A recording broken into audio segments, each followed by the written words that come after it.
Oklahoma Career Tech. It's where confidence is built. It's more than just practice. It's developing the skills to build a successful future. We're doing work that matters.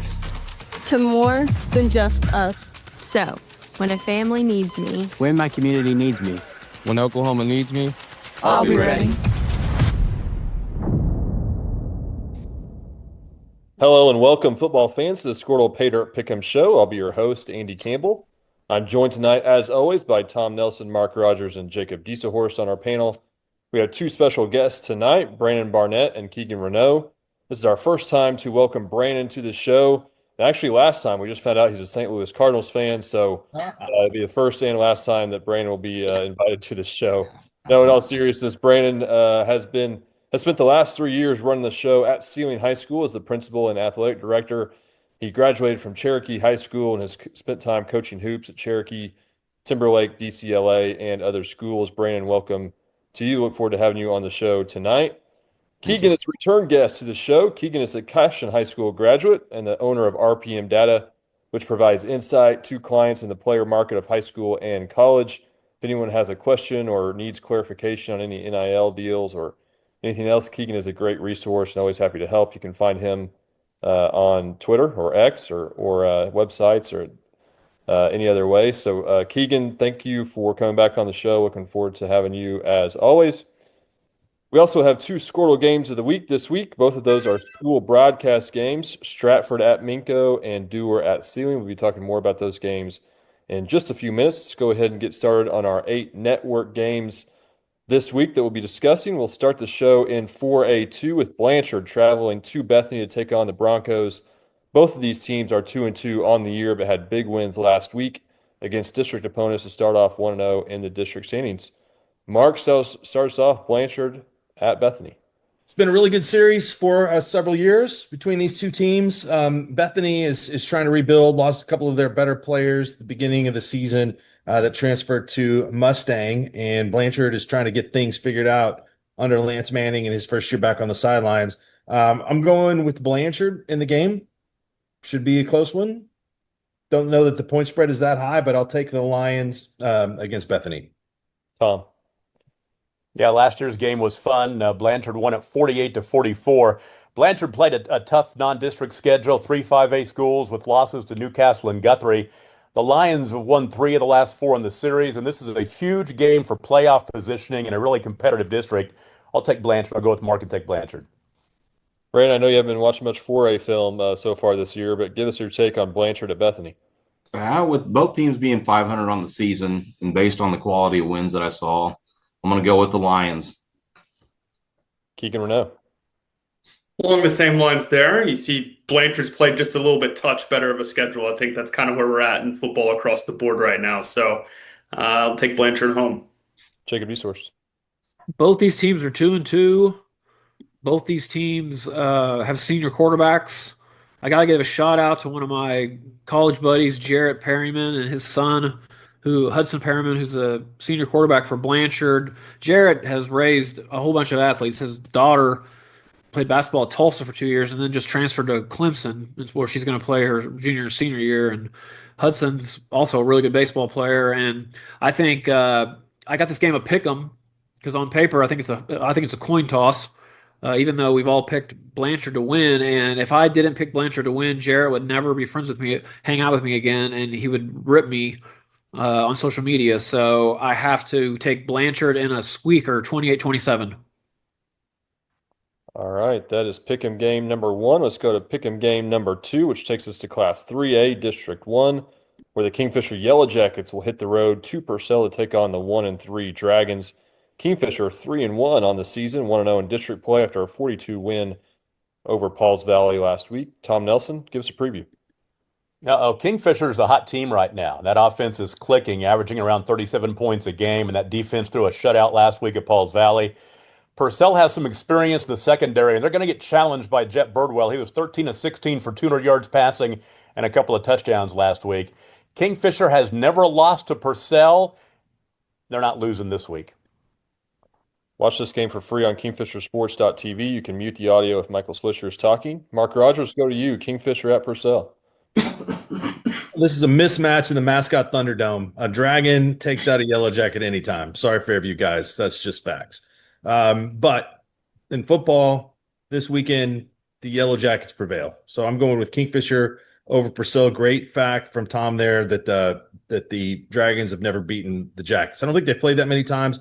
Kingfisher's been a little bit bigger than Purcell historically, but they're kind of coming together now. Purcell is a great place. If Lane Jones were here, he would tell you to go to Joe's Pizza before or after the game for a fantastic meal. Everyone knows it's the Canadian bacon there too. Keegan Renault, let's go to you. Kingfisher at Purcell. Yeah, good to see Kingfisher putting some stuff together. It's always funny. A few years ago, I was on. All these small towns kind of go through these ebbs and flows now. Good to see Kingfisher playing good football, and we'll obviously think they'll take care of business this weekend. Brandon. I would agree. The Kingfisher's lone loss to a good Weatherford team. Purcell's only win is to 2A Lexington. I'm going to take the Yellow Jackets. Jacob Esource. Yeah, Kingfisher's got the three Bs, Birdwell, Beckman, and Blair.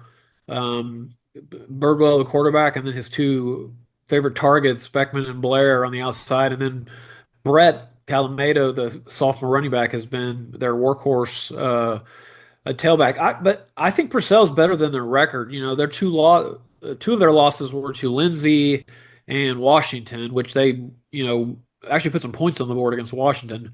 So I think this might be a little closer game than people think. I do have Kingfisher an 11.5-point favorite going to Purcell, and I think they win the game 35-14. Let's go to Class A2, District 1 for our next pick'em matchup. The Southwest Covenant Patriots 3-1 on the season, with this only loss coming to Texoma Goodwell 34-7 last week. The Mangum Tigers are undefeated on the year with 4 blowout wins, including 56 to rip at Apache last week to open up district play. Tom Nelson, tell us about this matchup. Well, Mangum's been dominant. They haven't scored less than 54 points in a game yet. They've got 2 straight shutouts. How do you stop these guys? They've got 4 backs that have 150 yards rushing or more. Their quarterback is Remington Laughlin, has had a hand in 16 touchdowns. Curtis Hindley's averaging over 100 yards rushing a game. Covenant got spanked by Texoma, and I'm afraid it's going to be a long night for them again this week. I'm taking Mangum. Mark. 230 points on offense for Mangum. Mangum will win this week. I think Texoma is a team to keep an eye on. They've had a couple of good wins the last couple of weeks, so that's going to be a fun district with some big time matchups coming up a little bit later on in the season. But I think that it is the Mangum Tigers with the victory. Brandon. Yeah, like all three of you said, Mangum hadn't been tested all season. I don't think it's going to get tested this week either. I think they're going to go to 5-0. I'll take Mangum. Keegan. Mangum, big. Jacob. Man, I feel like I just need to look at this game a little closer. Mangum, yeah, it's loaded with talent, blowing people out, explosive offense. Southwest Covenant, they've won 3 games too, but not near the kind of competition and not near the kind of results. I see Mangum, even though they're on the road in this game. I got them a 2-touchdown favorite, and I think Curtis Hindley the fourth, who's their junior hybrid back, and Zeke Rogers, who's played real well as a sophomore wide receiver, will be the difference. And Mangum runs away with it, 42-14. All right, we'll go to pick'em game number 4, Class 2A1, District 4, where we have one of the more difficult teams to figure out in the season so far. The Chandler Lions dropped to 2-2 on the year after a 24-14 loss at Sequoia Tahlequah a week ago. The Lions look to rebound at home against undefeated Metro Christian this week. Metro has looked really impressive all year with wins over Chisholm, Cassia Hall, Noah, and Dewey. Mark, who wins in Chandler on Friday? I had a post-game report from Lugnut after the loss to Sequoia Tahlequah. Felt like that the Lions may have left one out there, that the depth is a little bit of an issue for Chandler. So with a couple of guys hurt, either way, it's really tough.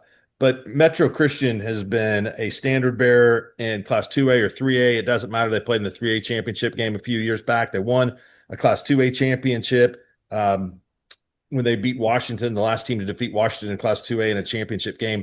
Kincaid Ing, their quarterback, is very good. This one is a big win for Metro.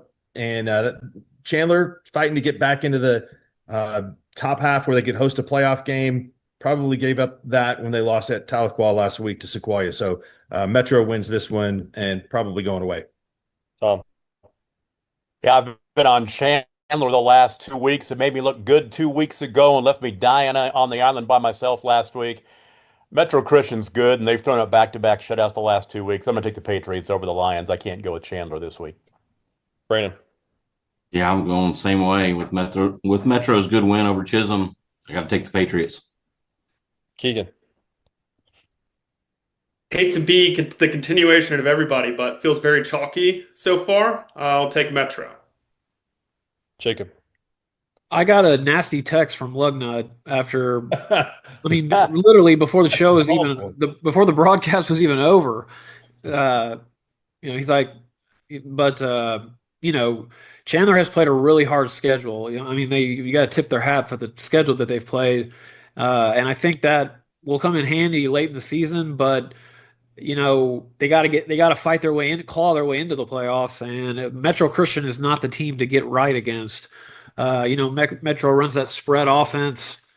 They like to move the ball around the field, play up tempo, lots of explosive plays. I got Metro a 18-point favorite on the road at Chandler. I think Chandler keeps it closer than that, but Metro wins 35-20. All right, we're halfway through our network games. Before we go into game number 5, I want to thank all the schools that attended the 3rd annual Skordle School today in Enid. Over 20 schools represented, over 100 attendees in person and online. So Awesome. I know they did a great job today at Skordle School. Really appreciate everybody showing up to that. For Pick'em game number 5, let's go to Class A as the 3-1 Barnsdall Panthers travel to Woodland to take on the 2-2 Cougars. Woodland 1-0 in district play, but Barnsdall dropped its first district game to Fairland last week. Tom Nelson, tell us about this matchup.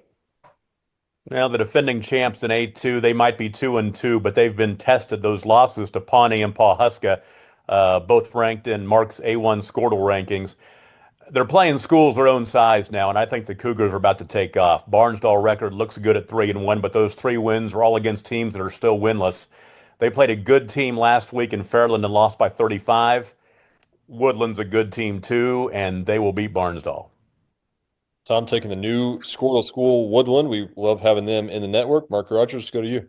Ryan Laverty's doing a nice job at Fairland. They've had a couple of good classes of athletes come through the school, so they're a team to keep an eye on.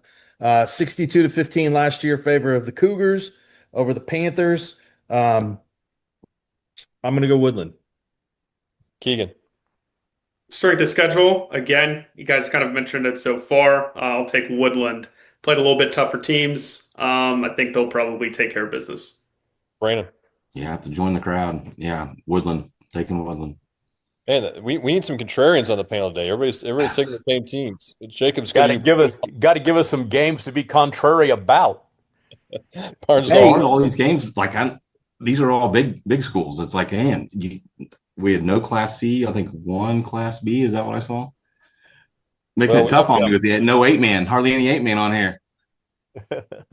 Jacob, this is the time of the season where the contenders become contenders, and if some of the pretenders become contenders. So if there are going to be teams that make that jump, that it's going to be in these early district weeks. If somebody's going to knock off one of the favorites, that's how you work your way into the playoffs and shake up home field advantage and other things and come playoff time. Barnsdale, is off to a great start. Woodland, though, even though they're 2-2, they're probably the best 2-2 team in 4A. They definitely are. And I know they're ranked in the top 5 in 4A for a reason. I had them a 3-touchdown favorite, and I think they win the game 42-20. All right, let's go now to pick'em game number 6, Class 4A. Two of the top 3 teams in District 4 will battle it out in Broken Bow on Friday as the Southsaw Black Diamonds go to McCurtain County. Southsaw 3-1 on the year, 1-0 in district play, but face a tough test defending Graydon Howell and that undefeated Broken Bow offense. Mark, I know you saw Southsaw last Friday. Who gets the win in Broken Bow this Friday? Unbroken series since 1996. I do want to give a shout out to everybody at Sallisaw who really put on a great show. They had an incredible crowd there. Both bands had performed their skit and routine that they were getting ready for the championships. Hilldale's band was awesome. So was Sallisaw's. That's a big time environment that they've got going there. And Sallisaw is in a stage of where they are really ascending when it comes to football. Their quarterback, Case Adams, had a really good game. I was impressed with how he threw the ball. Broken Bow has Graydon Howell at quarterback. They've got the game at their place. They've won big in 3 of the last 4 contests. They won big last year. And I think that there's probably just a little too much speed for Broken Bow back there. But when these teams in 4A4, when they get together this year, anything can happen. There was a wild result between Stillwell and Poto. Stillwell went on the road and played Poto within 1 point on Friday night. So there's going to be some teams gunning for the guys at the top. I was also impressed with Hilldale's team. We had 8,000 penalties in the second half, but that wasn't anybody's fault. Well, we'll get to more on that later. But anyway, I'm going to go with Broken Bow. Tom Nelson. Now, Broken Bow's off to a great start at 4-0, but that might be a little bit of fool's gold. Those 4 wins come against teams that are combined 1-14. Mark mentioned Graydon Howe, good dual threat quarterback, almost 800 yards passing and 300 yards rushing. He scored 14 touchdowns so far. Broken Bow's off to their best start since 2017. They've beaten Sallisaw 3 of the last 4 years by an average score of 43-14. It's a tough pick, but the district coaches picked Broken Bow above Sallisaw in the preseason, so that does it for me. Give me the Savages. I think I saw Graydon Howe got offered by Tulsa a couple of days ago. I know he has a number of D1 offers, so congratulations to Mr. Howe. Keegan, let's go to you. Sallisaw at Broken Bow. Something I can actually add some insight on. Was able to see Graydon Howell train a little bit here over the last few months. That is probably one of the more special athletes in the state of Oklahoma, and glad we're able to kind of talk about him here and what he could become. You mentioned his offer to Tulsa. Going to be really interested to see if there's any schools that offer him at receiver. I do think he has a chance to be a guy that could stay at quarterback. He's super twitched up, super explosive. I think he's going to be a guy that you're going to see play at the Power 4 level and probably at a pretty high level, depending on what he ends up doing, what position he goes. This one was a little bit tricky when you start looking at schedules and you start trying to figure out strength of schedules and things like that. But I'll take Broken Bow at home. Always those long travels. It doesn't seem very short, or it seems like it could be short in southeastern Oklahoma, but it ain't always short. Brandon, let's go to you. This is another game. You got big schools, 4A, and then you got the other side of the state. So it's hard. I mean, just based on location and liking to vacation in Broken Bow, I'm taking Broken Bow. And Jacob Beaslehurst. I just realized I misread Woodland. And this is what you do when you make districts have 1 and 2. You can read in your notes 4A2 and realize you actually had written down that they were number 4 in A2.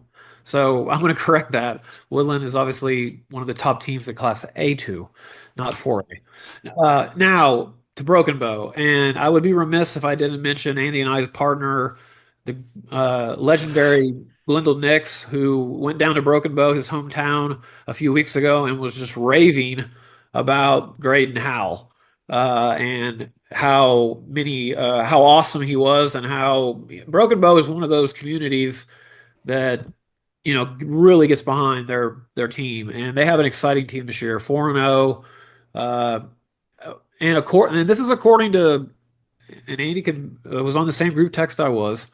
But according to Kent Nix, our law partner's brother, Graydon Howell has offers from Stanford, Oklahoma State, Auburn, Boston College, Miami, and Tulsa. So, Keegan, I think you called it when you say this kid is going to be playing at a Power 4 on a power forward level on Saturdays, and he's a junior, so that tells you something about how highly regarded he is. I think he's the difference. No slight to Salisaw here. Going on the road to Broken Bow is never an easy task. Big time home field advantage. I got Broken Bow a 10-point favorite, 10.5-point favorite, and I think Graydon Howe throws 4 touchdown passes and runs for another, and Broken Bow wins at 35-14. So, and real quick, some schools will be really interested in him and flipping him to receiver. I think this is a guy that you give a shot to play quarterback. I know he's on the smaller end, probably closer to 5'10", 5'11", but he's an exceptional athlete. That's has the kind of traits you're looking for. And don't forget about him playing baseball. I mean, he's a very good pitcher. And so that's the type of athlete that he is. He excels at track. I mean, he's really good at everything. Wherever he lines up in football, if that's what he decides to do, I think there'll be a spot for him. Indulge in Brahms Molten Lava Cake Sundae. Hot fudge layered on chocolate bun cakes. Brahms Premium Vanilla Ice Cream. Craving a dessert that's simply irresistible? Try Brahms Molten Lava Cake Sundae. All right, let's move on to our first Skordle game of the week as we go to Class A1 District 2. Minko Bulldogs 4-0 on the season, have looked impressive in every game thus far. Coach Wardwell's squad will host the Stratford Bulldogs, who are 2-2 on the year but 1-0 in district play after a 34-8 win over Okima last week. And this is a Skordle network, a school network broadcast for Minko. The broadcasters Kevin Sims, Cameron Gossman, they do a great job over there at Minko, so look forward to this broadcast. Mark Rogers, give us a preview. Stratford at Minko. Minko continues to be undefeated and play good football. Stratford this season, and talked to Coach Blackburn there. He is one of the longest tenured coaches in all of Oklahoma, staying at the same school. But I'm going to go with Minko and think that they continue to forge on undefeated. Tom. Yeah, Brock Wardlaw's Bulldogs have looked really good on their way to a 4-0 start. One of their wins was an 8-point win over Dibble, who upset Davis in overtime last week. So that's a really nice win now. Stratford is 2-2, a couple of wins over 1-3 teams, and a loss to a 1-3 team as well. Minko shouldn't miss a beat. Brandon. I'm staying with them. I'm going with Minko. I'm going to 5-0. What makes the Luxa Pima my favorite team? Keegan. Minko, for one, did want to mention, this coach at Stratford's been there for a while. If it's the same coach that we played against when I was at Cashin in 2014, that was as physical of a football game as I've ever watched from the sideline. As people know, I wasn't necessarily the biggest part of the football things out there in Cashin, but Minko is probably going to get the job done here. Another school and town and program that I learned and grow to have a lot of respect for after they came into Cashin my junior year and whipped us pretty good. State championship game, as I recall, Keegan. Cashin Stratford. It was the state quarters my senior year, and we went on the road to Tallahena the next week, and then Thomas was in the state championship game. I think we played Tallahena in Glenpool that year, but that Stratford game, I know you guys, Adam, you may have been there, but that was as physical of a high school football game as I've ever watched. Hey, Keegan, did you play in that game at Haleyville when they had the copperhead infestation? Probably not. Okay, that's good. That's good. You don't want to go to a football game and then potentially get bit by a poisonous snake because you put your helmet and shoulder pads in the wrong spot. I think Adam knows. Adam knows what game that was. Yeah, he's giving us the thumbs up. People at home can't see Adam, but he knows what he's doing here. Jacob Esource, let's go to you. Minko and Stratford. You know, Minko's sitting at 4-0. I think they're riding that emotional wave.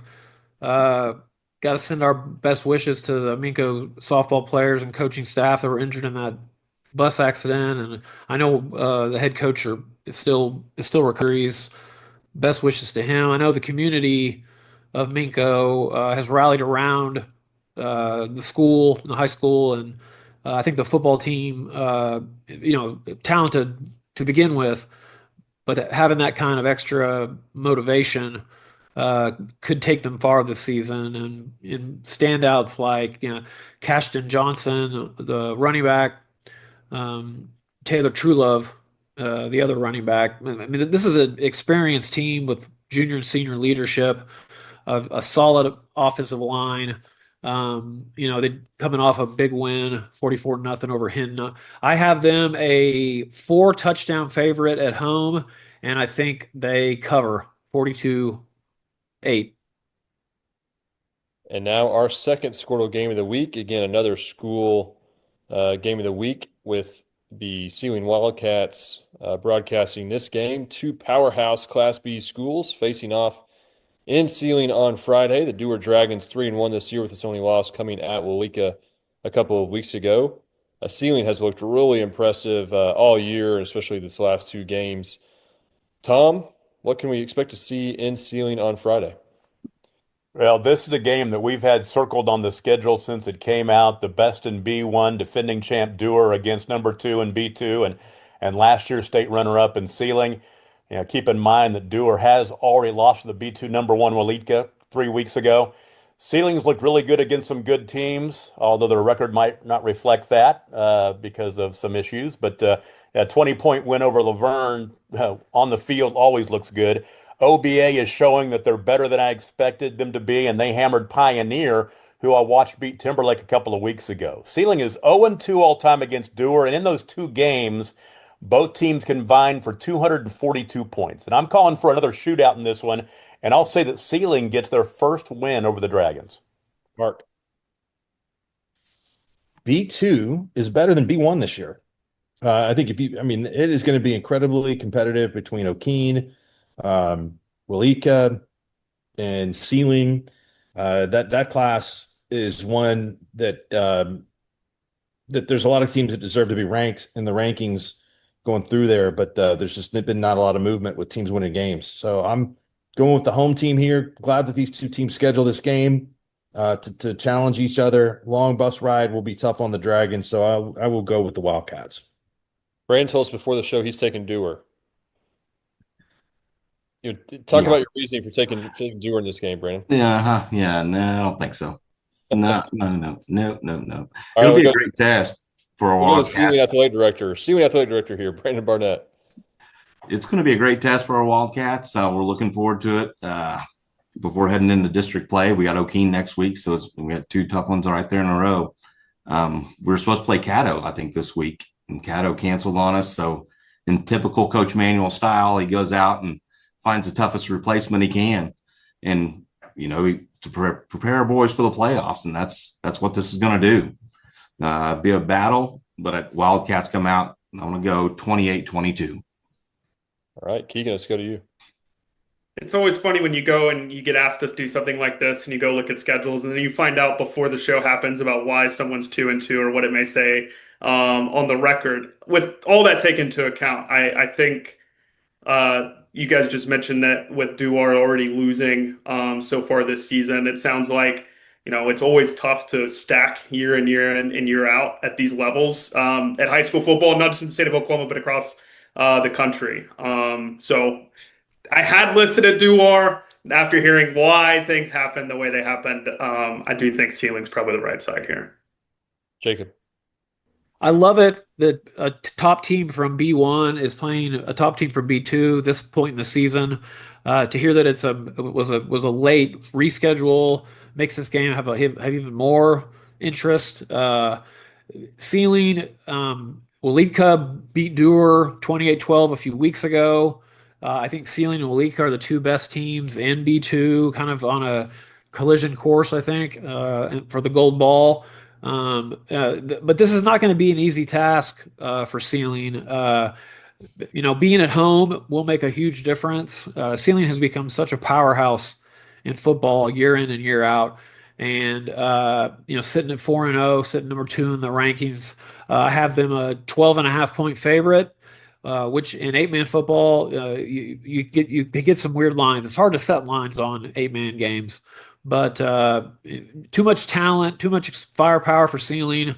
Rush Hunt will be the best player on the field, both sides of the ball, and he'll be the difference. And I see Sealing winning a game that maybe gets a little bit closer than we think, but nonetheless a victory for the Wildcats, 30-20.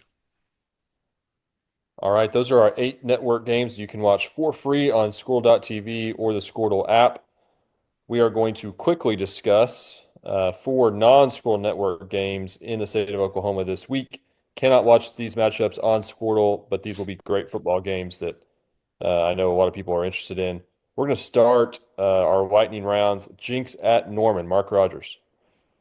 Jinx lost last week to Bixby, but they scored quite a few points in that game. Norman, good start for the Tigers. They beat Bixby last year at the end of the regular season, so one of the better teams on this side of the state. I thought we'd have some separation on West Side 6A this year between Mustang and the rest of the group, and it's not true. Edmond Memorial, Norman North, Norman High, those teams are right there with Mustang on this side of the state. Norman's competed well in some of these games here recently, but I'm going to go with Jinx. Yeah, Mark's been telling us that Norman's a good team, and they've looked good beating 4 Oklahoma City area schools. Crew Knowles is the leading receiver in 6A1. He scored 4 touchdowns against Edmond North last week. But Jinx comes to town, and this is a measuring stick game for Norman. Jinx is putting last week's loss to Bixby behind them. Caden Jones was held to 36 yards on 20 carries, and he's going to want to make a statement and get back on track this week. Norman hasn't beaten Jinx since 1992 and has only been within 19 points of the Trojans one time during that time, 33 years. I think that Jinx gets back on the winning track this week. Keegan, let's go to you. Jinx at Norman. Yeah, always interesting to see that we now have the #1 rated high school football team in the country. Yeah, according to some folks. Tough one when you're a Jinx, you're going up against that machine. I have helped prepare for somebody to play Bixby in the past. Let me tell you, you think you've got one thing going, you're going to go in the wrong direction multiple times. I think Jinx probably bounces back here, but good to see that Norman, not a school, grew up in Edmond, Oklahoma my entire life. Not a school that was, really, really good over the course. So good to see them getting up here at 4-0. It should be a big one on here locally in the 405. We have some late breaking news. Since Keegan grew up in Edmond, Cashin has been forced to forfeit 5 games.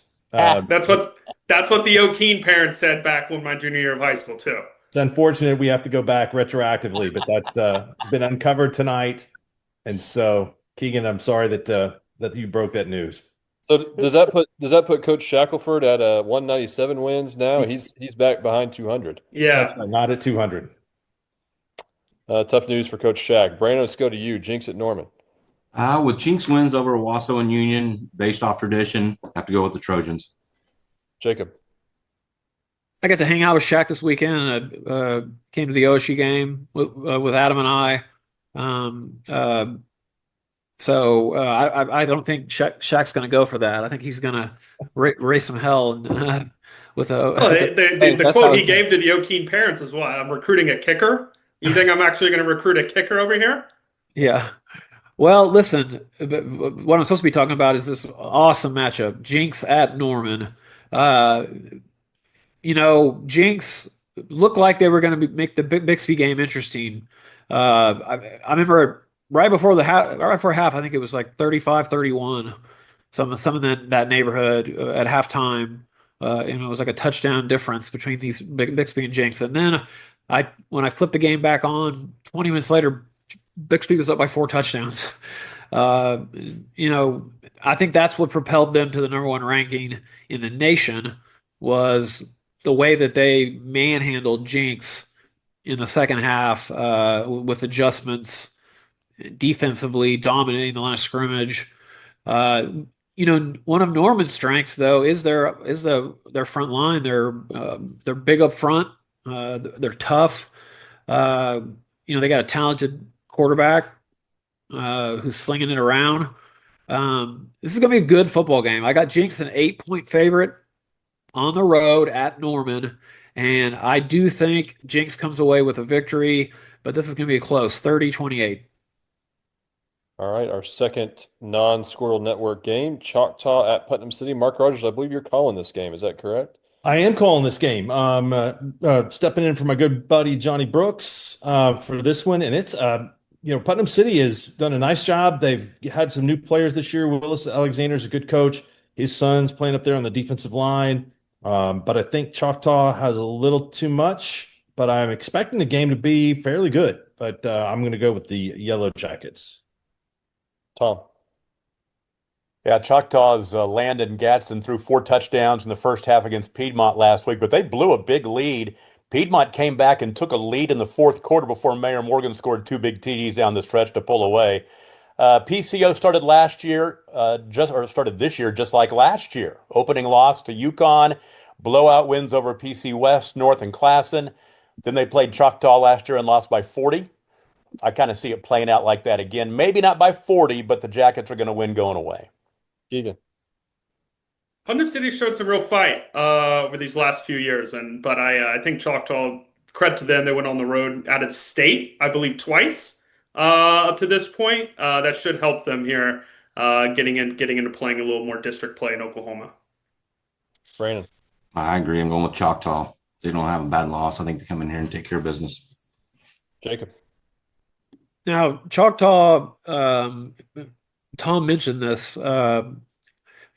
Piedmont, was outplaying them in the third quarter, but then in the fourth quarter, Choctaw turned it on and won the football game. And that's what having senior experience, kids like Landon Gatson and Mayor Morgan does for a team like Choctaw. I believe Putnam City, don't they have the Millwood transfer playing for them? Quarterback. Yeah, that kid's electric. They're going to need him to play really well to stay on the field with Choctaw.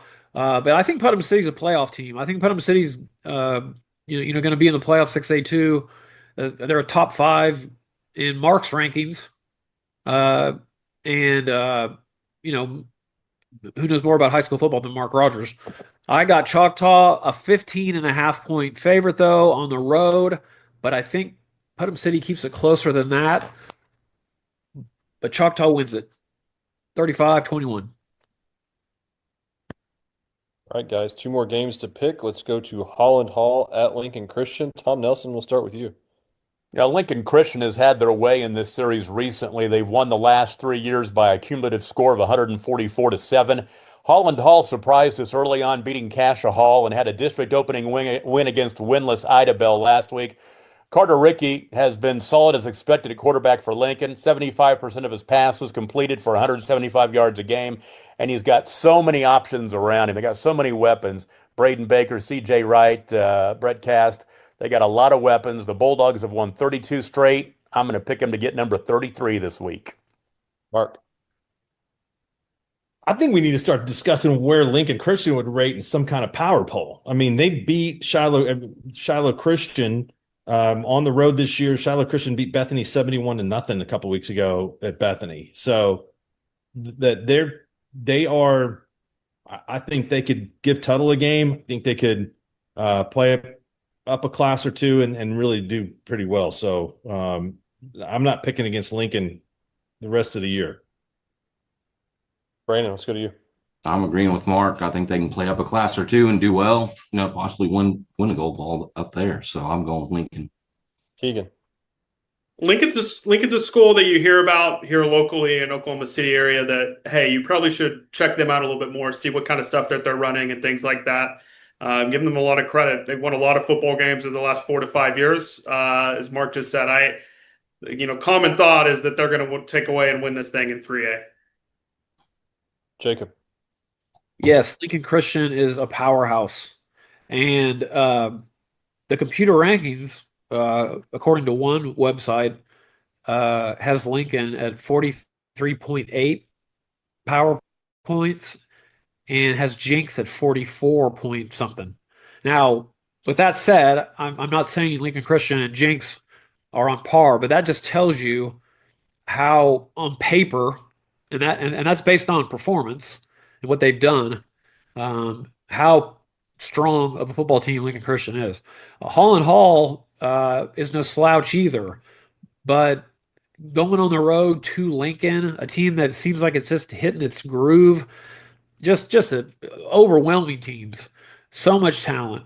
Connor Rowlett, Carter Rickey, the senior quarterback, who's the ringleader on both sides of that offense and defense for Lincoln. They're just the best team in Class 3A by quite a bit. And I have them at 28 and a half point favorite in this game, and I think they win the game 42-20. All right, guys. Our last game to pick this evening, Rejoice Christian at Pacola. Tom Nelson. It's going to be a fun one. This is going to be a fun one to watch. A couple of explosive offenses. Last year it was 47-40 Rejoice. If Jay Trapozzi is on point, he could put the heat on Rejoice's defense, and watch out for Pacola's Antoine Thomas. He's a beast on the defensive side of the ball. That said, I'll talk up Pacola, but I'm going to go with Rejoice for the win. So I'll take Rejoice. Mark. One of the coolest parts of the trip to Salisaw was going to eat at Wild Horse Mountain Barbecue and seeing all of the different people in transit going to different places. I think Pacola played at Warner. We had people that were from Spyro that was going out on the road. We had some of the Stillwell people that were going to Poto. So I thought that was really cool. That's kind of a neat Friday night experience there. But I would say in this one, it's going to be a bunch of points. We had the Rejoice coach and players on earlier this season, and they had said that this is their biggest game of the year, the Bacola game, that they were looking forward to it before the season started. So Camion Compton Nero continues to do great things. Was at OU a couple of weeks ago with the family. I think that he's going to be a special player by the time he graduates in 2 years. He's just a sophomore there. So I'm going to go with Rejoice Christian, still my team to beat in Class A. Keegan, we have some big-time Power 4 guys playing in this matchup. Rejoice at Pacola. You do. You have a couple guys that over the summer, even when I was out the recruiting symposium where all the college football front office people are all gathered together, the receiver who recently committed to Oklahoma was a name that was brought up then. I'm not going to do it. I'm not going to Let's butcher say his it. name. Hey, Mark, let's say it. ZZ Okwafalizi. Tom nailed it. Tom nailed it that night that I almost froze to death when nobody warned me that we were going to be outside. I'm still not over it. I probably lost a digit somewhere down the road. So, but yeah, that was ZZ Okwafalizi. He can play. But it's good. I mean, I think Rejoice is you guys have mentioned, they've been kind of the class of Class A here for a little bit, and I mean, I don't see any reason why that's going to stop this week. But it does give Pacola some credit. They do have some couple blowout wins on their schedule so far. Sometimes the talent disparity is what it is. Brandon. Yeah, I'm joining in with them. You know, being a Sooner fan and Rejoice having the OU commit ZZ. I'm not going to go anywhere else with that and just take it there. I'm taking Rejoice. Jacob. This is going to be a really good game. Has anybody picked differently on any of the games tonight? Okay. Wow. Then I'm gonna go out on a limb here. I think there's a reason that early at the preseason, Rejoice had this game circled on their schedule because they knew going on the road to Pacola was not going to be easy. And even though I have Rejoice an 8.5 point favorite going on the road, I'm picking Pacola in an upset, 30-28, because I don't want this to be a homer show and lose all credibility because everybody always picks the same teams. So that, and who'd the computer pick? Let me see. Pacola, 34-30. There you go. Me and my AI friend are riding with Pacola. All right, we have one contrarian on the panel tonight, and one game, one matchup. Rejoice at Pacola, and Jacob's taking Pacola. Thank you for joining us on the Squirtle Paydirt Pick'em show tonight. Does Jake want to pick? Does Jake want to pick Kent State against OU to be a contrarian also? My daughter can't figure out why I don't want to pay for tickets for Parents' Day for that game. She doesn't understand. But that's the best game to pay for tickets. Yeah, it's probably cheap. Yeah. If there's any weekend you're going to miss some college football, boys, this is the weekend to do it. This is it is not a good slate until about 6:30. Yep. All right, Randy, it looked like that was going to be one of your best closes to the show ever. I apologize for jumping. Yeah. It's okay. I mean, things happen, and you just have to roll with it and see if we can make something out of this closing. Be sure to tune in to Skordle.TV, Skordle app to catch all these network games for free. on Skordle. Thanks as always to our sponsors and our great guests tonight, Brandon and Keegan. Really appreciate having you guys on. Enjoy all the football this week. Oklahoma, even the college football slate, Kent State and Oklahoma. Who does Oklahoma State have this week? They at Arizona, right? Yes, at Arizona. So at Arizona. So, hey, at least they showed. At least Oklahoma State showed a little bit of life in the last game, even though they lost. The effort was there, so that was that's where we're at now as OSU fans. We're clapping for effort. Did I see they were 16, 18-point dogs in that game? 20 and a half. 20 and a half to Arizona. Wow. They were 21-point dogs at home, which was the first time, as long as I can remember, that they've been a 3-touchdown underdog at home. But you know something? We're loyal and true, guys. So, other than the Mike Gundy. And the national champs, too, by the way. Boop. All right, we'll see you next week on the Skordle Pay Dirt Pick'em Show. 6 surgeons, 4 locations, 1 goal: to improve the health and lives of people in Oklahoma. At Oral and Maxillofacial Associates, we treat every patient like family. As the preferred dental implant and oral surgery specialist of the Oklahoma City Thunder, and with over 30 years of service to our community, we are trusted by professionals and dedicated to expert care. With 4 convenient locations around the metro area, we are here for you. Trust the experts at OMA. Visit our website, www.omaok.com.